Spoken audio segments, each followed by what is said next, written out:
মুহূর্তের সবথেকে বড় খবর, অনুব্রত মণ্ডলের পর তার দেহরক্ষী সাইগাল হোসেনও জামিন পেলেন। কেষ্টর পর এবার তার দেহরক্ষী সাইগাল হোসেন জামিন পেলেন গরু পাচার মামলায়। 2022 সালের 9 জুন গরু পাচার মামলায় সাইগাল হোসেনকে গ্রেপ্তার করেছিল সিবিআই। পরে ওই বছরের 7 অক্টোবর জেলবন্দি সাইগালকে গ্রেপ্তার করে ইডিও। সব দিক বিচার করে বিচারপতি সাইগালকে জামিন দিয়ে দিলেন। এই মুহূর্তের সবথেকে বড় খবর এটাই। কদিন আগে তৃণমূলের বীরভূমের দোর্দণ্ড প্রতাপ নেতা অনুব্রত মণ্ডল জামিন পেয়েছেন। এবার তার দেহরক্ষীও তিহার জেল থেকে মুক্তি পেতে চলেছেন।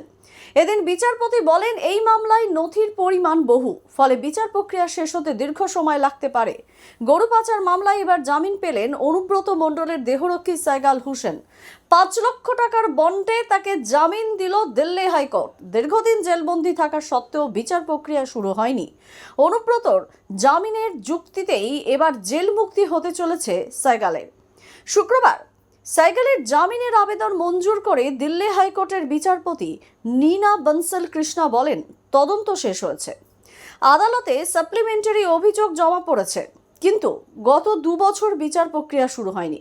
বিচারপতি আরও বলেন, অভিযুক্তের অতীত খতিয়ে দেখেই মনে হয়েছে তিনি জামিন পেলে বিদেশে পালিয়ে যাওয়ার সম্ভাবনা নেই।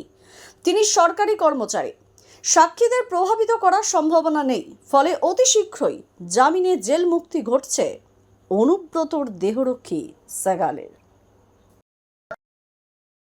দ্য সহজ পাঠ, সহজ কথা, সঠিক তথ্য।